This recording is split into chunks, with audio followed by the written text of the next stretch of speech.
Oi a todos, bem-vindos de volta a outro vídeo. Hoje vamos falar sobre as 11 nações dentro da América e talvez entender algumas das razões pelas quais a América é um país um pouco dividido. Este vídeo é baseado em um artigo publicado no Business Insider por Mark Ebody, que por sua vez é baseado em um livro chamado As Nações Americanas Hoje, por Colin Woodard. Você pode encontrar os links para o artigo e o livro na descrição abaixo. Agora, antes de começarmos, devemos entender que a América, ou mais corretamente os Estados Unidos da América, não são o único país do mundo a ter diferentes nações dentro dele. Na verdade, existem muito poucos estados-nação perfeitos, onde a grande maioria da população é definida pela mesma identidade étnica. Também está relacionado à cultura, costumes, religião e até mesmo fronteiras estaduais. Para uma melhor compreensão, o oposto de um Estado-nação perfeito seria o Antigo Império, como o Império Otomano ou o Império Austro-Húngaro. Hoje se diz que existem apenas 3 Estados-nação perfeitos: Islândia, Japão e Portugal. Portugal sendo o único que não é uma ilha, mas que ocupou as mesmas fronteiras estaduais por mais de 900 anos. Então, os Estados Unidos da América realmente não estão sozinhos nisso. Mas vamos começar e dar uma olhada nas 11 nações, que segundo Colin Woodard, compõem os Estados Unidos. Primeiro vamos dar uma olhada no mapa e listar todas elas. Temos a costa oeste, que inclui o Alasca, o extremo oeste, as Terras Médias, El Nord, que está no sul dos Estados Unidos da América, mas se estende até o norte do México, a Grande Apaláquia, o Profundo Sul, a Nova França, Tidewater, a Nova Holanda, Yankee Dumb e a primeira nação que se espalha pelo Canadá. É interessante ver como algumas dessas subnações se espalham por regiões totalmente diferentes. Por exemplo, a Nova França existe no sul dos Estados Unidos da América e nesta parte do Canadá, provavelmente relacionado ao fato de que essas foram as regiões predominantemente colonizadas pelos franceses. Segundo o autor, essas regiões são nações ou subnações com diferentes costumes e identidades culturais, que contribuem para a instabilidade e a divisão dos Estados Unidos. Então vamos dar uma olhada em cada uma dessas subnações e suas identidades. Primeiro, Yankeedom. Yankeedom inclui a Nova Inglaterra, o norte do estado de Nova York e o meio-oeste industrial, desde o norte da Pensilvânia até Minnesota. As pessoas de Yankeedom residem em estados fundados por puritanos, por isso estão mais confortáveis com a regulamentação governamental, valorizando cada vez mais a educação e a participação dos cidadãos nas iniciativas governamentais, além de serem mais acolhedores com os estrangeiros. Quando ouvimos a palavra Yankee, nossa mente geralmente salta para a Guerra Civil Americana, onde também havia uma diferenciação entre os Yankees no norte e os Dixies no profundo sul. Em seguida, bem ao lado de Yankeedom, temos a Nova Holanda, que significa Grande Nova York, norte de Nova Jersey e Connecticut. Esta região foi inicialmente colonizada por exploradores holandeses antes de cair nas mãos dos britânicos. Então eles mantiveram um monte de valores relacionados à Holanda, como diversidade étnica e religiosa, liberdade de expressão e consciência, e a tendência para o comércio, todos valores relacionados à cultura holandesa e protestante. Podemos relacionar isso, por exemplo, com o quão acolhedores os holandeses foram para os imigrantes de Portugal ou Espanha, quando esses dois países expulsaram os judeus centenas de anos atrás. As bandeiras da cidade de Nova York são uma boa ilustração da influência holandesa na região, sendo na mesma paleta de cores que a bandeira holandesa. Se você está interessado nisso, confira meu vídeo sobre a bandeira da Holanda. Então temos as Midlands, uma região com muita diversidade étnica e visões políticas moderadas, indo da Pensilvânia e Delaware pelo meio-oeste em Ohio, Indiana e Illinois e descendo até as planícies de Nebraska e Kansas, incluindo até parte do Novo México e o Panhandle do Texas. Woodard escreve que a sociedade das Midlands é muito pluralista e organizada em torno da classe média. As pessoas tendem a rejeitar mais a intrusão do governo. Voltando para a costa leste, Tidewater, que inclui precisamente as áreas costeiras dos antigos estados coloniais como Maryland, Virgínia e Carolina do Norte, Woodard relaciona o respeito desta região pela autoridade e tradições ao seu passado como uma sociedade feudal que nos velhos tempos abraçou a escravidão. Ele diz que a igualdade e a participação pública na política são menos prioritárias. Mudando para a Grande Apaláquia, ela inclui a área desde o sudoeste da Pensilvânia e Virgínia Ocidental até o centro-oeste inferior, através de Kentucky, Tennessee e Arkansas, até Oklahoma e Texas. O autor diz que essa região tem uma ética guerreira e está comprometida com a soberania pessoal e a liberdade individual.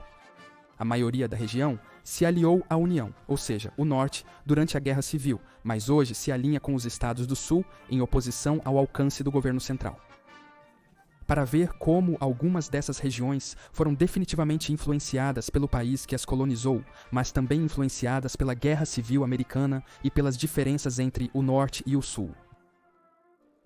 Viajando precisamente para o sul, o profundo sul, de onde são os Dixies mencionados anteriormente, uma região também com suas raízes nas sociedades escravistas das Índias Ocidentais, como as Ilhas do Caribe, onde a democracia era reservada para os privilegiados, Woodard diz que as pessoas nesta região tendem a ser contra a expansão dos poderes federais. Eles são contra impostos e a maioria dos tipos de regulamentação. Esta região incluiria a Carolina do Norte, Carolina do Sul, Geórgia, norte da Flórida, Mississippi, norte da Louisiana e leste do Texas. O Texas é geralmente o garoto propaganda para a ideia do profundo sul.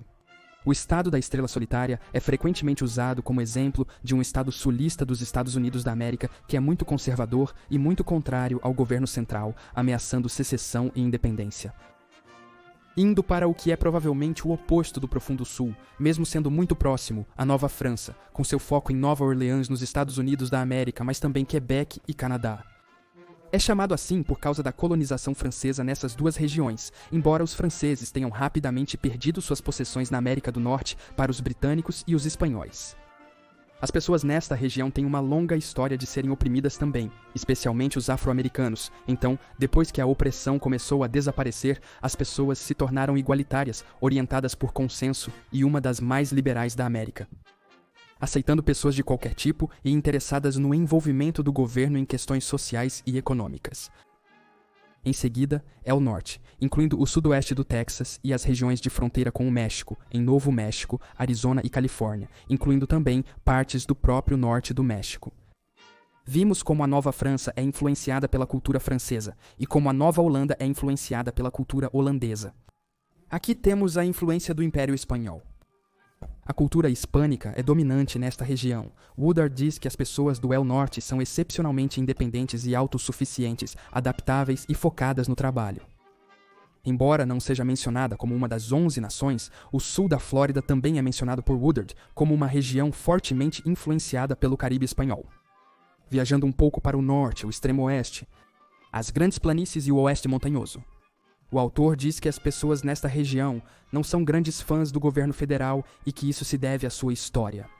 As primeiras cidades no extremo oeste foram construídas por empresas de ferrovias e mineração, o que as tornou um tanto dependentes do governo central, então elas estariam mais dispostas a culpar o governo central pelo que dá errado. Esta região inclui as Dakotas Ocidentais, Nebraska, Kansas, Montana, Colorado, entre outros, curiosamente também incluindo as regiões de Anchorage e Fairbanks, no Alasca. Um pouco mais a oeste, temos a costa esquerda, incluindo a costa do Pacífico da Califórnia, Oregon, Washington e também parte do Alasca. Esta região não foi colonizada por europeus, mas sim povoada pelos próprios americanos, especificamente pelos habitantes de Nova Inglaterra e do Centro-Oeste. Então, segundo Woodard, a área é um pouco híbrida do utopismo yankee e da autoexpressão do Centro-Oeste. Politicamente, eles tendem a se alinhar com a costa leste-norte, inclinando-se mais para os democratas nas eleições. No entanto, existe uma grande diferença entre a população costeira desses estados e seus vizinhos do interior. Por último, a primeira nação, a região mais extensa, mas menos povoada da nação de Woodard.